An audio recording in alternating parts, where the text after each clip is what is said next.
Hi, and welcome to the RKKR Horror Book Club, where we read one horror book a month and come on here and talk about it like our opinions matter. My name is Caitlin, and that is Rob. I actually didn't think of one this month. Rob, I wish my dog's name was Spider Lamonte. So this month we read the book The Woman in Black by Susan Hill.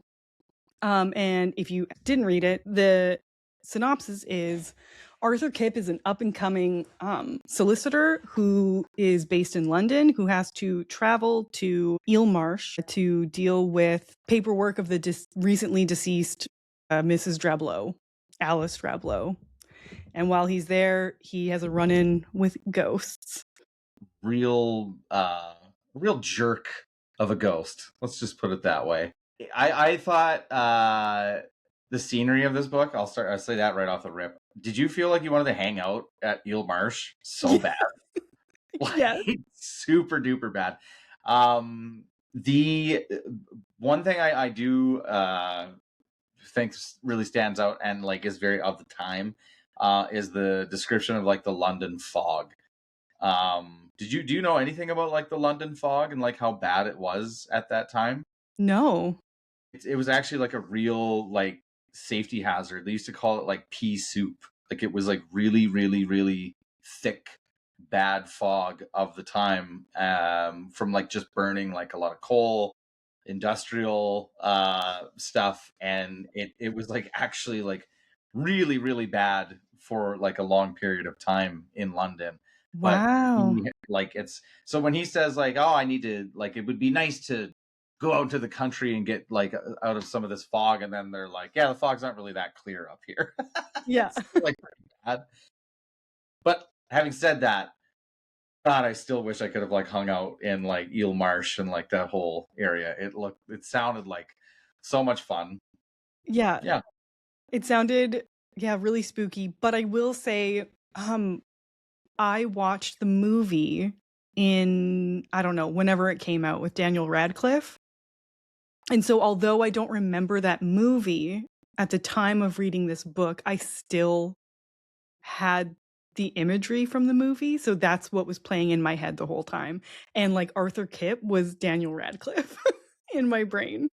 I've never seen the movie, and he was Daniel Radcliffe in my brain because I remember the cover of that movie, Yeah. and like, oh yeah, the entire time Arthur Kipp was Daniel Radcliffe.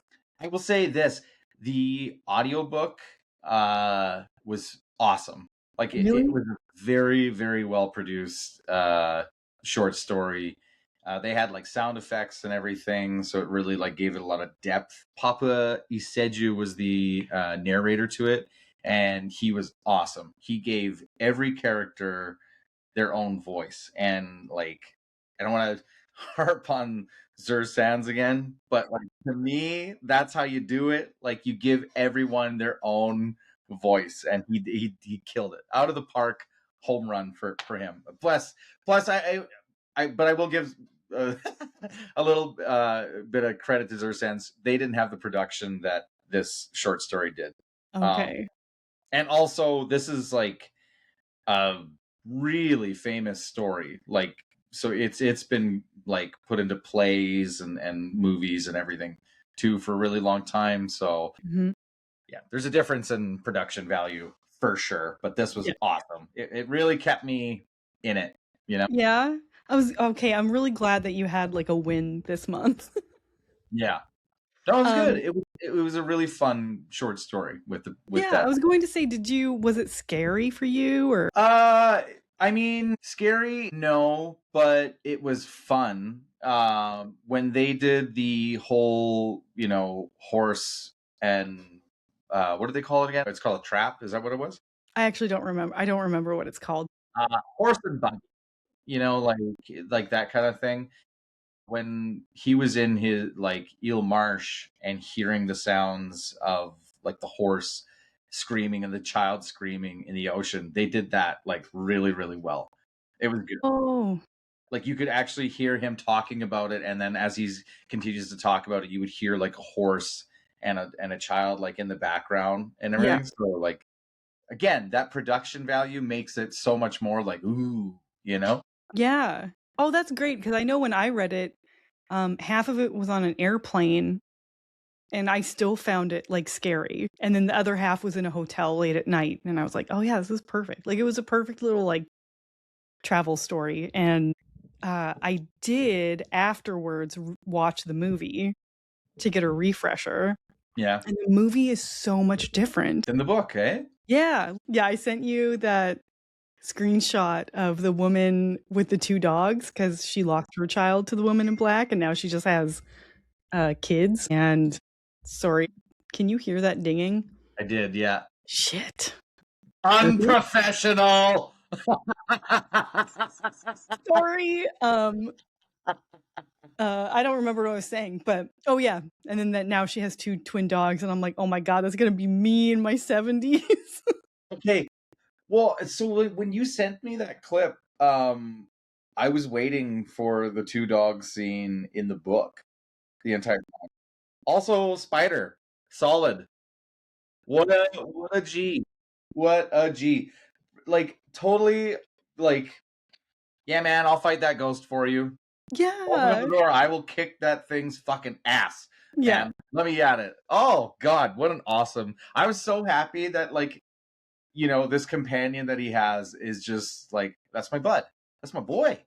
I'm here for Arthur Kipp, Yeah. you know?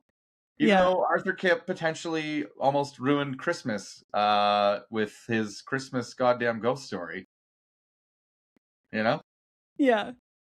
But the reason why I love the beginning and having it be at Christmas and him being like, you don't know like what's really scary is Yeah. that because the ending is so awful. What Yeah. like that ripped my heart in two, the last page of that book. Yeah. Because basically, for those, if you've read it, then we all know Arthur Kipp has a child and a wife, and then the woman in black comes and spooks a horse with his wife and child on the ride on this buggy, and the horse just runs into a tree and kills both of them. Well, kills the child, and then the woman suffers for months and then passes away. And then you realize like, you take a breath after reading the book and you realize like, okay, the first chapter is him surrounded by family and all of these kids. Mm-hmm. So at least I know that now in the present he's okay, but that is a horrific story. Yeah. Except that everyone at Christmas is just like sitting there like this, like, Arthur, Arthur, Arthur, don't bring it up. Please don't bring it up. Like, you don't need to say that story. They're kids, all right? That's it. And then Arthur is just like, well, they wanted a scary story. I'm gonna tell them a goddamn scary story. Wait, I thought the beginning of the book was him like writing it out. I know he does write it out, but Oh, like, I was like, he doesn't tell them. He goes, he's like, I this is know. like giving me PTSD and I need to write out my feelings. Yeah, he just Oh, okay. got up and abruptly leaves. He Arthur, did. oh, Arthur, tell us a story. It's just like that's it. Yeah, I did. Yeah. I thoroughly thought this was like a fun story. It was just it was fun and easy, and what a jerk of a ghost though. What a jerk. So Like much hatred. absolutely, man. Like even the fact that the one guy, his kid's godfather, was like, it was nobody's fault that this happened to her child. Mm-hmm. And she just goes on a revenge tour of like what did the whole town do to you, man? Like, what are you doing? Yeah. And then in broad daylight, she just like bleh, to this horse, and and then like even the way I all I can think is just like it's just bright sunny day, and here's this lady completely in black stepping out in front of a like to like really freak out a horse. Yeah. Like it wouldn't take much. That like not barely moving type thing, and then just like and then the horse like, whoa. Yeah. Get out of here, woman in black. You suck. You're just a jerk. You sound very Canadian right now. Do Your accent is like went up. Well, I'm drinking brandy, just like Arthur Kip. Oh, yeah. Yes. I feel like they drank brandy for breakfast, Yeah. Oh, like, yeah. all the time. Like, it was constantly like, "Oh, I'm scared and I just woke up. I need brandy." I'm thirsty. I need some goddamn brandy. Yeah. Holy man, that scared the shit out of me. I need some goddamn brandy. Like, that's what it felt like. Like, oh, we're just finishing supper. Let's have some brandy. Like, it's just Yeah. okay. So all this talk of brandy, I decided to try a little brandy. Oh, there Uh, you go. yeah. Alright, let's rate it. You go first. Uh,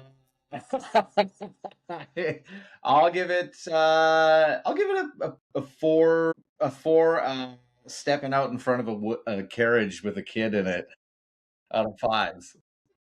Bleh. I give it a 4.5, drowning in a marsh at a 5. Bingo. And then next month, I'm gonna be taking a break, because I have to proofread a book and then design the book. So I just can't do this and that all in the same month in my free time. So I'm just gonna take a step back for a month. Rob's going to do another book and do it by himself. So what are you going to do? I am going to do a short stay in hell by Stephen L. Peck. Sounds like a fucking awesome story to me. I love people's ideas of what hell would be like. I really, I don't know why, but I do find it like really, really fascinating. So I'm very excited. It's a really short story, like 2 hours and 42 minutes long. Okay. So I'll be doing it. Well, I'm excited to listen to yours. I was gonna say, like, maybe I feel like I could make that work, but this is all you. You do it. You take it over. And I'm really excited to watch your review. Oh yeah, yeah. My Yeah. should I edit this one myself too? And since I don't know how to put like the intro music, I'll just be like, meow, meow. All right, and here we go. I can make that for you. Okay. Let's talk out of this. We don't need to talk about that now. Yeah, We'll figure yeah, it out. I'll yeah, I'll yeah. help you though. God damn, Okay. Rob. Okay, until next month. All right. Bye. Bye.